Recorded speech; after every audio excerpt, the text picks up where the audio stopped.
Well, hello everybody. Welcome to Anfield for the Gary Neville Jamie Carragher podcast off the back of just a fabulous football match.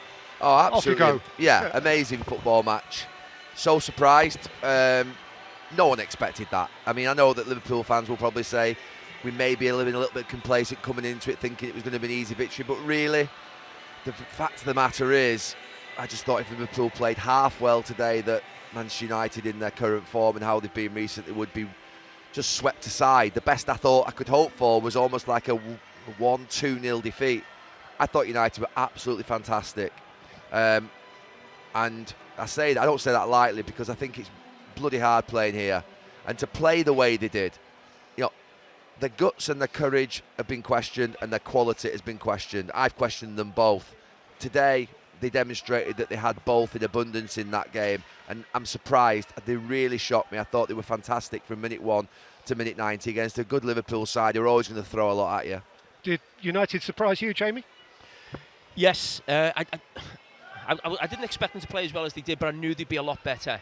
The midfield was going to change, because obviously Agate was coming back, Mainu was going to play, Fernandes was going to be back, and they were never going to be as bad as they were in that first sort of 30-40 minutes against Newcastle. And someone was asking me the score coming in, and I actually said I think Liverpool will win 2-0. And I always dread it, and I had it last season, and we've had it a couple of times against Manchester United, because Liverpool have had so many sort of big victories. People get carried away, and it really it's angering me now, actually, because the game's being drawn, getting sent text messages before the game what the score will be, and laughing at United. It's Man United Liverpool. It's a huge game, and Liverpool have had unbelievable results over the last few years, but that's not the norm in these fixtures. You don't get scorelines like that. And I'm frustrated for the fact that Liverpool haven't won, but more of the fact that I feel like there was a complacency even from supporters, and maybe it felt like it was on the pitch in the first half a little bit. It didn't feel like the second half. The first half was sort of like almost like Man United probably should have been in front, really, with a better team, and you can't allow that to happen on the back of how poor they were against Newcastle. You're at home, you're the best team in the league, and you just go and try and blow them away early on in the game, and they were just off it from the start, Liverpool. I think obviously the team selection had to be much different. The team the other night that started against Newcastle was never going to win that football match, or most football matches in the Premier League. But Agate and Mainu haven't been in amazing form in central midfield. Bruno playing off the left-hand side again. I actually thought that would come on to that left-hand side in Trent Alexander-Arnold and Salah. I actually thought that would be a risk for United rather than it being a strength, as it ended up being. But I thought the way in which the three of them, I mean, they all played well, don't get me wrong, but the way in which I think Fernandes, Agate and Mainu took the ball, and I always say to take the ball here as a midfield player is the hardest. Particularly you've got Gravenberch, McAllister, Jones, they're all over you. I actually thought that those Liverpool midfield three, I think McAllister was the best out of the others, but Gravenberch and Jones today, it'd be harsh to say they went missing, but they certainly, I think, found it hard against Mainu, Agate and Fernandes. I thought they outplayed them. I thought United got control of the midfield, which I've not seen many Manchester United midfields do here. It's really tough at Anfield to do that. I don't know what you thought about that. No, I thought Curtis Jones was poor, and the one negative about Curtis Jones as a player when he's not playing well is he holds onto the ball too much. He's got that football arrogance, which is something that you want as a player. But he's at his best when he plays two-touch. He moves it quickly and he presses. He's not a superstar player in terms of sort of beating players or playing clever passes. He just moves it on quickly and he presses and he's energetic.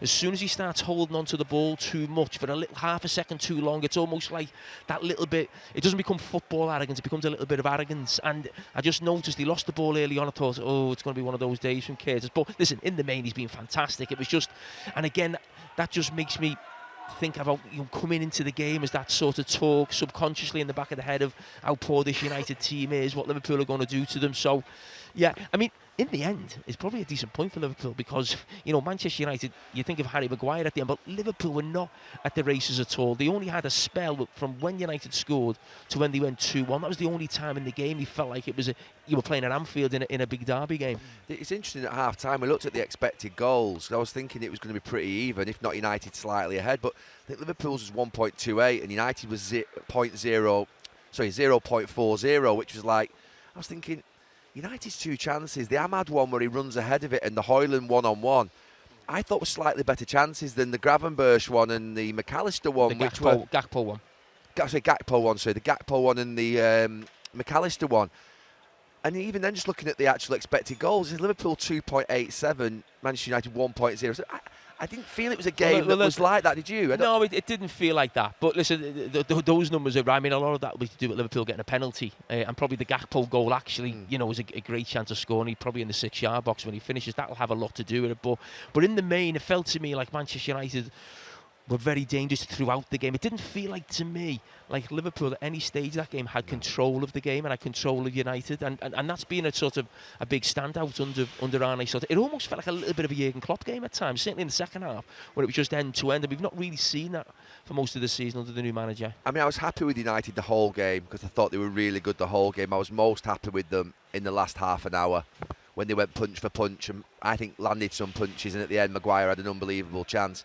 But that felt to me how United should be in a game of football, that they should always be on the front foot. They're far too often, I think, here over the last few years, almost like they've been hanging on and sometimes been beaten 7-0, but there's been 4-0-0s where you're almost set out to be a 0-0. I am genuinely shocked at what I've seen today, because I think that's as good a performance as I've seen since, well, it is as good a performance as I've seen here since the Louis van Gaal performance, which was fantastic 7 or 8 years ago. That was a really good performance here, but that left-hand side of United, of United and the right-hand side of Liverpool, I think really needs some focus in this podcast, because I chose Trent Alexander-Arnold as my sort of danger in this game for Liverpool.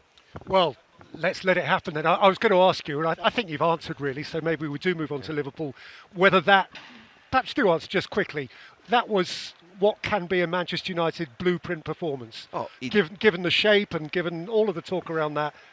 Yeah, I'm sure some people will mention City. Forget City. City, to be honest with you, there was an element of hanging on and then just getting a couple of goals at the end, which was brilliant, don't get me wrong. That was a performance against the best team in the league at the moment. That was from minute 1 to minute 90, even to go behind in the game and come back. No, that's a real performance, that today, that Ruben Amorim. Look, he did say to us, and look, he's picked a better team, that's number one, but he also said, I've not had any time on the training pitch at all with the players. This last week was the first time he's had 4 training sessions with them.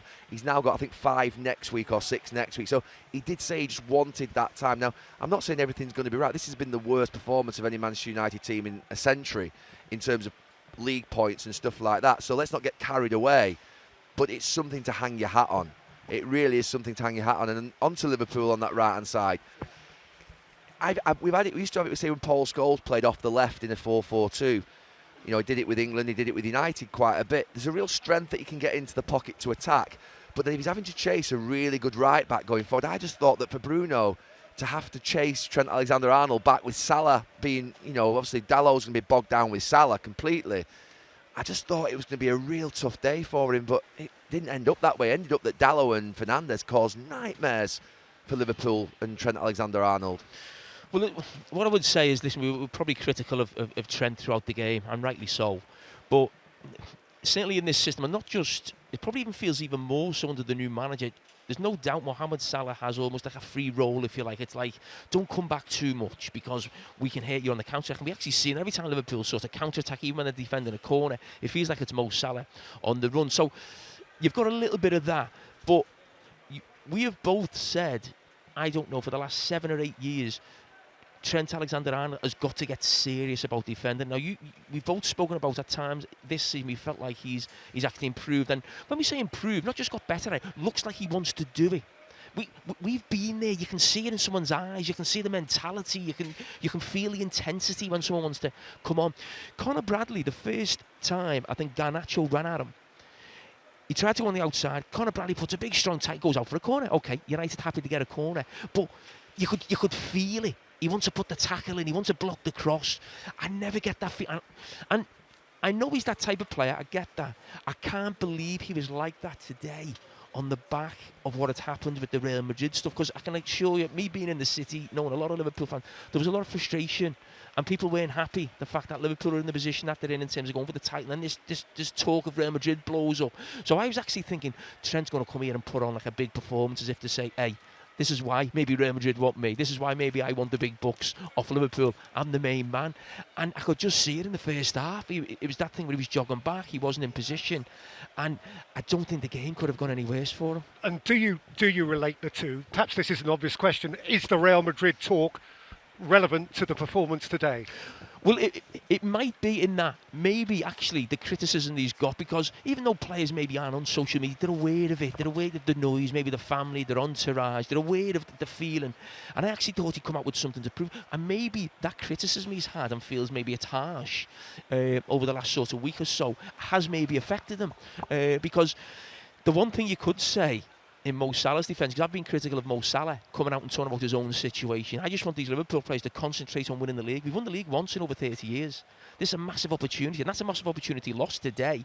But that does look like that affected Trent Alexander-Arnold. And with Conor Bradley now coming back, I think if Trent puts in another performance like that, I think the manager will put Conor Bradley in. I think that the Real Madrid rumours have been circulating now, haven't they, for months about Trent Alexander-Arnold. And they're masters at it, Real Madrid, of hunting down a player almost 12 holes out. You know what I mean? They play the long game, don't they? They'll sort of see where a player is like 18 months' time and think, right, okay, they'll sort of target a player that's coming to the end of their contract on a free. And it feels like something's building there. I think, I'll be honest with you, I think sometimes I'm not going to say behaviour, because it's the reality is it's football, it's business. The bullies. The bullies, Real I mean, bidding for 20 million for him, I'll be honest with you, it's insulting. I think there's certain respect, I think, that should happen between big clubs. No, but Gary, they're not good. No, my thing is, in terms of, they've done this for a long time. You go back to sort of Ronaldo. Yeah. They are the biggest club in the world, and they've got almost their own sort of media out there in terms of the papers they've got. In terms of the bid, I don't think they're probably going to bid that much more than that. My problem isn't the bid. No, but to bid at all, what I'm saying is, when you bid £20 million for that player, a club like Liverpool Football Club are not going to accept that bid. So you're almost in some ways insulting them. No, I get that, but what I'm saying is they can get him for nothing. I know, but they can get him for nothing in 4 months. So I've got no problem with the figure that they do. My problem with it is they have bid on the back of Trent Alexander-Arnold or his agent saying put a bid in, because they wouldn't put a bid in. They wouldn't do that unless they get the say so. But all those parties know, as Gary just said, Liverpool are going to turn that down anyway. Know that? So what are you trying to create? Do we know what that, noise though, Do we know? I mean, Liverpool are not going to sell Trent in January. They're going for the league title. I'm saying that's quite something to say, that you think Trent Alexander-Arnold or his people have told Real Madrid to put a bid in. No, what I'm saying is, let's not be naive here. No one puts bids in now unless they've already spoken to the player about if it gets accepted. Would you come? People know before they put things in. And there's obviously been talks. I've got no problem with that. That's the nature of the game. Trent's contract situation, I'm sure he's in talks with Real Madrid and maybe other players, and maybe he's got a decision to make. But I think for that to come out when it did, I was not happy about that at all. For me, we're probably not the best people to speak to about this, because we've never been involved in a transfer, and we're probably two of the biggest club men you could see. We'd always put the club first. But I just think the situation Liverpool are in, there's no way an agent or Trent Alexander-Arnold don't know that bid's going in before it goes in. And if you don't want that to go in, you say no. No. I know, but my point is, the idea that sort of, even if Trent Alexander-Arnold or his people have said to Real Madrid, put a bid in, the club, Real Madrid, have got to stand there and say, look, let's be clear, the Liverpool Football Club, they're a top operator. They're not going to sell you for 20 million. Let's not upset them. We're on a good relationship with you. That's the way I would look at it personally. I think that Real Madrid have proven down the years that they do try and, I won't say it again what I said before, but it's insulting to a club like Liverpool, I think, from a Real Madrid perspective. From a Trent Alexander-Arnold perspective, he would be completely naive to think that Liverpool are going to let him go mid-season, because the message that would send to everybody would be wrong. Now, from my point of view, Carragher's just said about us being clubmen. I am a club man. I would never have left Manchester United.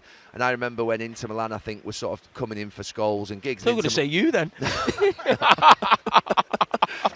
As Roy Keane at half-time, Tranmere wouldn't even come in for me. No. So Paul Scholes and Ryan Giggs, I think at the time, that Moratti was the owner of Inter Milan, came in for Scholes and Giggs. They were never going to leave. But David Beckham, who was essentially a local kid, even though he came from London, he'd been at United since he was 13. His mum and dad adored United. They were season ticket holders. And I never wanted him to leave. My advice to him was don't leave. But he wanted to go and play for Real Madrid because he saw a journey that, if you like, we didn't see. We didn't see that journey. And at the time, I thought, no, you might regret that. And to be fair to him, he's gone and had the most incredible career life at Real Madrid and all those clubs beyond. When I look at, say, Carragher or Steven Gerrard, I went to, if you remember, famously asked Steven Gerrard whether he'd make the short journey down the East Lancs Road to Manchester to come and play for United. And he said no. He said, I won't come and play for United because, to be fair, you know, one, I don't want to, and secondly, to be fair, my family wouldn't ever be able to show up in Liverpool again. And I look at Trent Alexander-Arnold, I don't see him quite the same as Carragher or Steven Gerrard, in the sense of I see him more like Michael Owen, that he would be, and that's not a criticism, by the way, someone who feels that their profile, their talent, their life needs something different. And I look at Trent and think to him, okay, I don't think you can lose here, in the sense that you stay at Liverpool, you'll be a Liverpool legend, and you'll be loved forever by the people here, and that's one way to go. And I'm not, and look, I might be saying this completely different if I was a United player, but when I look at the sort of David Beckham factor, and I think of sort of Trent and the journey that Beck's had by going to Real Madrid and AC Milan and Paris Saint-Germain and Los Angeles, all those things that he's done in his life that I've not done. I don't ever regret what I did, but I also look at what he did and think, you know, I speak to Roy sometimes, and Roy could have gone to Juventus and Bayern Munich, and you've heard him say, I just wonder what it would have been like to play for these great clubs in Germany and Italy. So I'm not sat here saying he's got to stay, but on the other hand, if Real Madrid come into for you,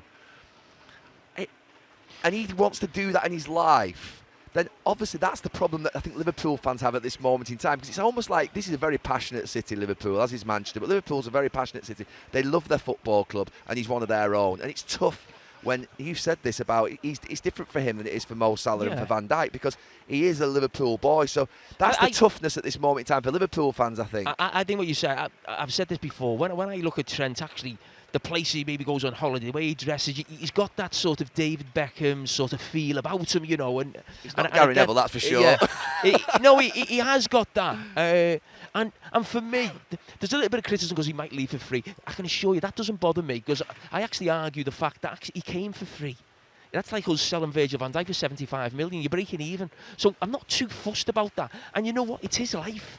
If he wants to go to Real Madrid, I think a couple of weeks ago, me and Jamie Redknapp ended up in a little bit of debate about him sort of going, and he sort of slightly differently, maybe what Gary's just mentioned. But I wasn't being critical of Trent. My point was saying this is just how the fan base will feel about him if he does go. Now, my one disappointment is, as a local player and a Liverpool supporter, you're in a position now to play for a team who could go level with Manchester United in league titles this season. You could be the guy who lifts a Premier League title in 2 or 3 years' time when Virgil van Dijk goes on. You could be the guy who wins us another 2 European Cups. So the feeling at Liverpool supporters, it can't get any better than what it is right now at Liverpool in terms of top of the table, top of the Champions League. If you're a fan, every supporter's thinking, you're me on the pitch. That's the way I felt. When I was on the pitch, I was embodying what the supporters were in the stand. So the frustration is, this can't get any better. A little bit of a leeway is given, even though they're obviously criticised and maybe not thought of as the same as sort of Steve McManaman and Michael Owen. Liverpool weren't the best team at the time. We were a top 4 team, so you could almost go, I can understand McManaman going. He goes and wins 2 European Cups. He wouldn't have done that at Liverpool. So the feeling in Liverpool is, why as a local player who loves this club, as a supporter, can help this club go on to another level successfully, can captain the club, is going to be paid, you know, great money and good luck to him. Why do you want to leave? That's where the frustration comes from me as a local player. And if I was in his position, there's no way in the world I want to go anywhere else. I support what Jamie said from a local player perspective. I can't disagree with it, because I was one of those players. But there's also a element of, do you know when a club have brought a young player through? And it's sometimes like this in normal life, in business, when you've grown through and you've been at a business a long time from a young age, you never quite get what you should get in terms of the salary that the other players are getting. So Trent Alexander-Arnold is free at the end of the year. And if Liverpool were to replace him, the good thing for Liverpool is they've got Conor Bradley coming through, so they might look at it and think, well, I don't need to give Trent Alexander-Arnold almost effectively a transfer fee and then his wages of whatever it is on top. So let's say Liverpool were to buy Trent, they'd have to pay 40, 50 million pounds for him. So Trent will want that probably in terms of being recognised. He's out of contract. If you're re-signing me, that you've got to give me a bulk of a transfer fee, because you're going to have to replace me. And the clubs, because they've produced them as an academy player, never really look at you the same as they would do Salah or Van Dijk. They always look at you differently. It's true that. We know that from being, I was at United for a long time, and they do treat you slightly different. Now, I'm not complaining about anything that happened at United from my side, but, you never quite get to where the rest are unless you really kick off. And to be fair, I didn't do that. And Carragher probably didn't do that. But Trent's probably thinking, well, no, hang on a minute. You're going to have to probably give me the transfer fee and then give me the money that Salah and Van Dijk are on, or else I'm going to go, because that's what Real Madrid are offering me. So there's probably an element of, he stays and he's a young player that's grown through the ranks. But there's also probably an element of Liverpool not wanting to give him that. And there might also be the fact that Conor Bradley is a bloody good fullback.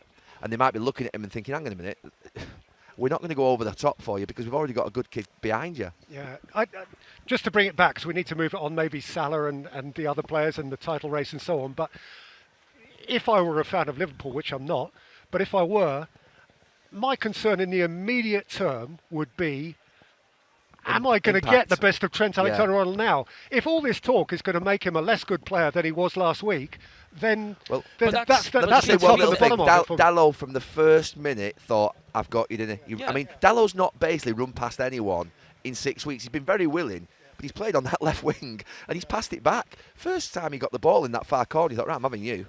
Yeah, I mean, that is a worry that it does affect him. And listen, people always target Trent Alexander-Arnold defensively. That won't change. But what will be really interesting going forward now is if it does affect him, as it looked like it did today. Liverpool have to change it. They will, because I think the one thing when you look at that game today, and I think of Arsenal, where Arsenal are better defensively. Liverpool create more chances, score more goals. But Liverpool in the full-back areas, Andy Robertson is hanging on for dear life. He's been an absolute legend at this club. But even the Ahmad goal, he's sort of not...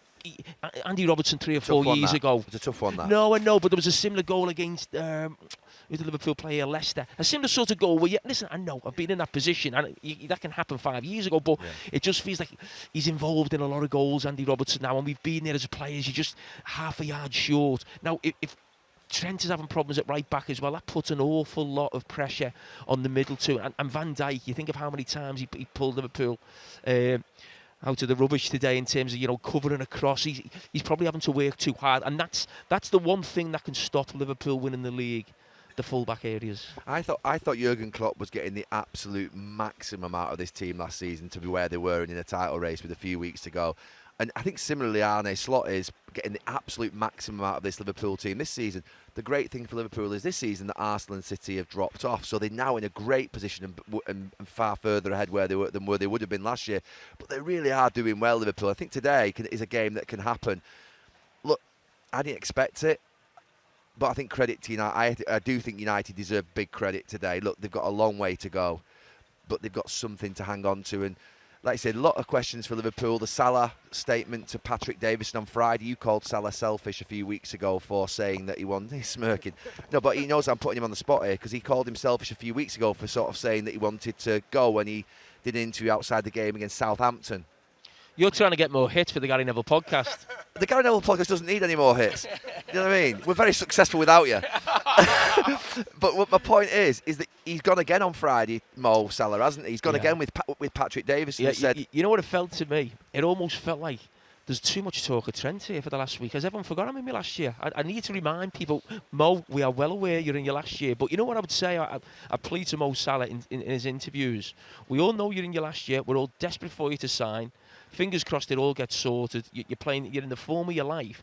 But think about that manager who's come in, who is basically every 3 days getting asked questions about your contract. Now, it's easy to bat away from a journalist saying, what's the situation for the contract? Nothing to say. But when that journalist comes in and says, Mo Salah's just said this, or Real Madrid have put this bid in for Trent Alexander-Arnold, it puts the manager in a really difficult position every 3 days. And this manager, what he's done since he's come in, I mean, has been absolutely out of this world. He's been one of the revelations of the Premier League, not just for Liverpool, the way he's come in and handled the whole situation. And I'd just say to those players, this is going in the background. You don't need to keep reminding us. We all know about it. We're all speaking about it every day.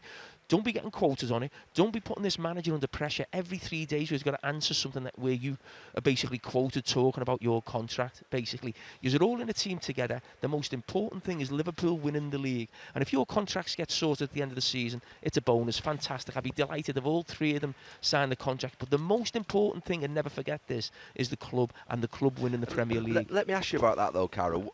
And I'm not, the club are very good operators, so I'm not suggesting for 1 minute they're not doing anything.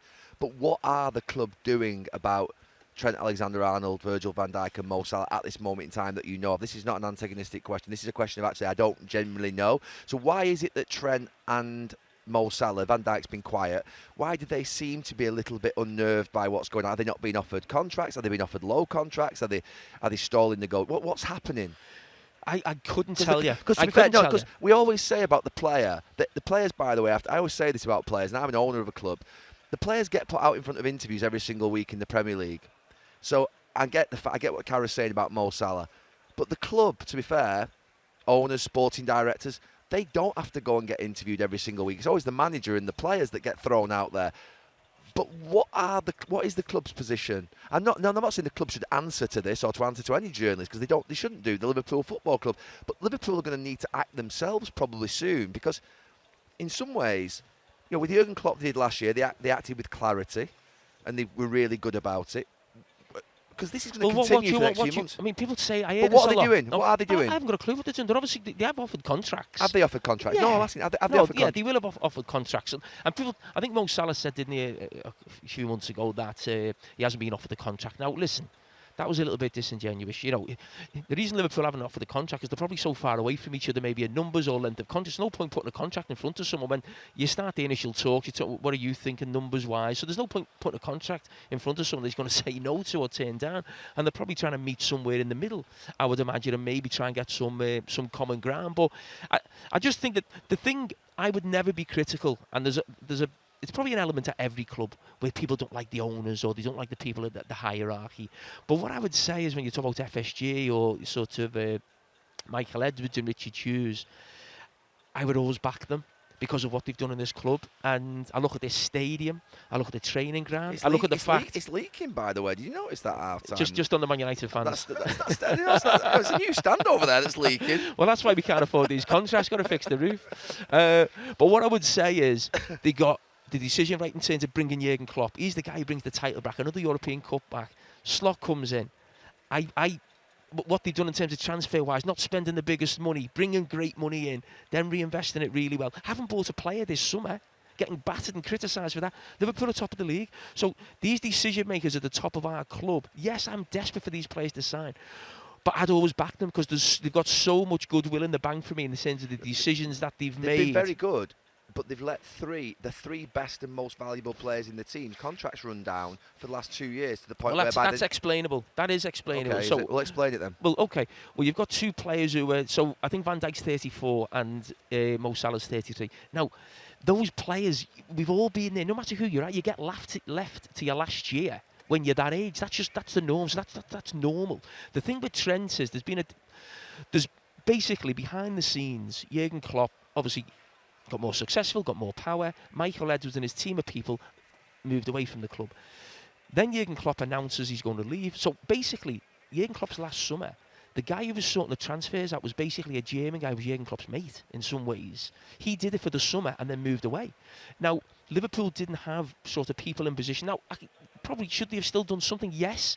But I think it was easier for Trent and his agent to almost say, hang on, Jurgen Klopp's leaving. We don't know who the next manager is. So Liverpool can't announce the manager until really late in the season.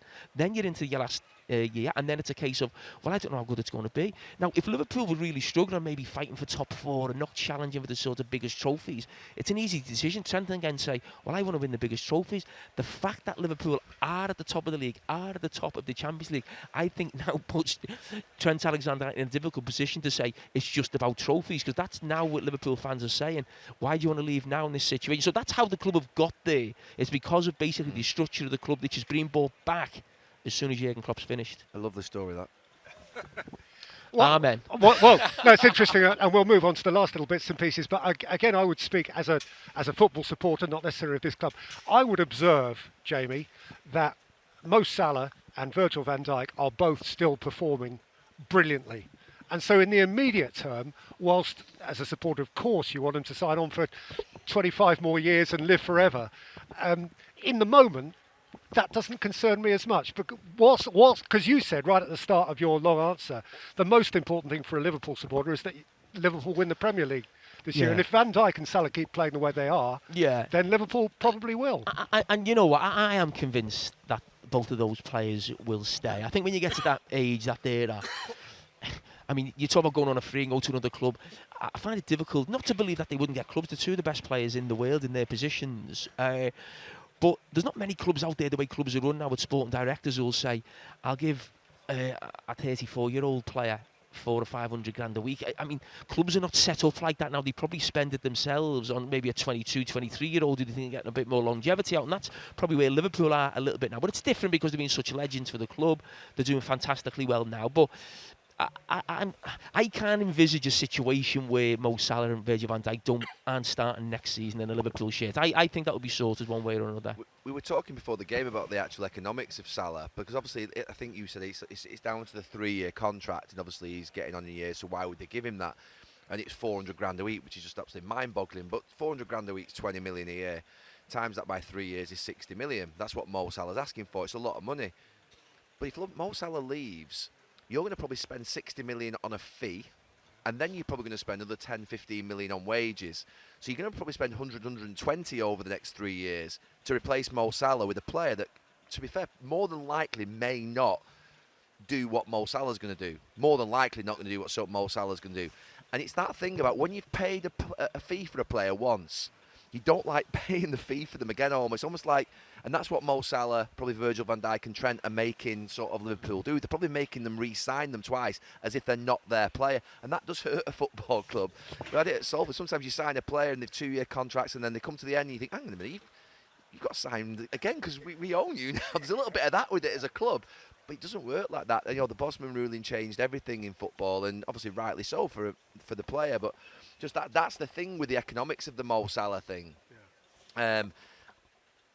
And that third year, he might be 36, 37. He might not be performing at his best. But if you just write that off and say it's 60 million for 2 years, it's still probably going to be cheaper than the alternative of replacing him and the goals that he scores. So it's a challenging one for the club, and that's why I think Mo Salah's flexing those muscles and saying, I'm here, and I don't think you can let me go. I think there's an element of that with it. That's why he's confident. No, that's interesting. Well, we'll see how it plays out in the coming weeks. Quick bit of any other business. See Arsenal last night? Yeah, watched the whole game. I think both of us did. I thought Arsenal would get through the game, but the problem is they just can't seem to get that sort of fluidity in the final third of the pitch. They were hanging on a little bit at the end.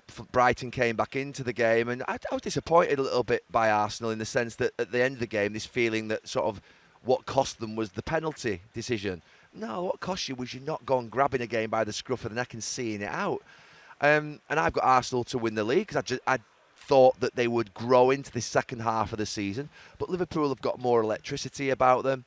They've got more threat up front. And unless Arsenal fix that and get that sort of dealt with, Arsenal can win this league, but they've got to deal in January somehow, whether it's players coming back, whether it's change of something within the current players that they've got, or whether it's actually signing one or two players. I saw it, I think it was on Sky Sports News yesterday about Isak, it might have been Friday, for 150 million. I think that's never going to happen, is it? Arsenal are not going to spend 150 million pound on Alexander Isak in January. It's just never going to happen. So how are they going to get a player that's going to make such a difference to them right now? And Jesus, I watched him last night again, and I actually love Gabriel Jesus. I think he's a lot hard, but he's everywhere but where you want him. Havertz is a little bit the same. You want them really in on that sort of 6-yard box. So thinking about the goal, that old adage of where do you score goals, they seem to not know that or forget it or remember it or want to adhere to it. So, yeah, it's just a bit frustrating watching them at times because I think they've got something about them, the journey that they're on with the manager.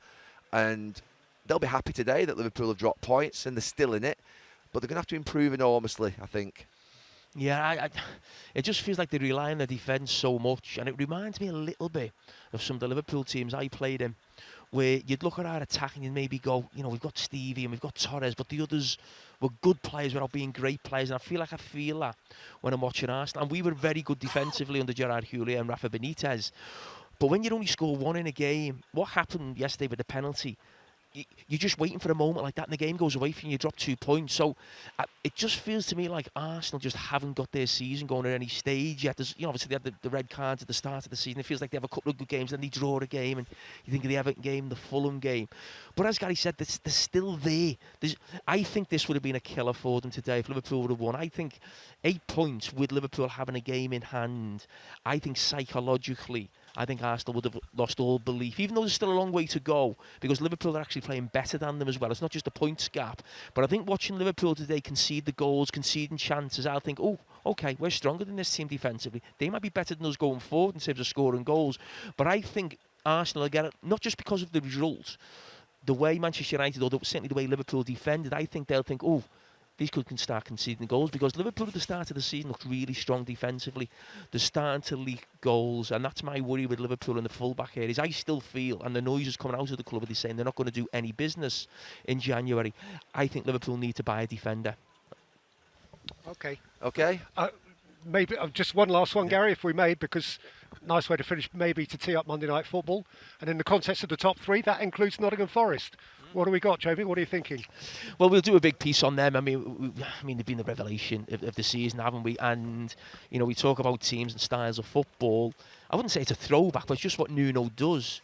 And almost in some ways, a throwback to Brian Clough's Nottingham Forest. Because I always remember as a kid going to watch Everton Nottingham Forest games. I'd go to the City ground and watch them.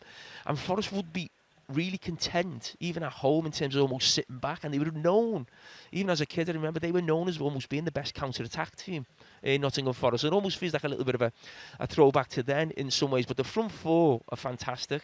They're away at Wolves, who obviously rejuvenated now, so I think it'll be a really big game. I think it's about Forest, but also a really big game for Wolves. If they could win, you think of the situation that Everton find themselves in right now, if they could really pull Everton right back into it.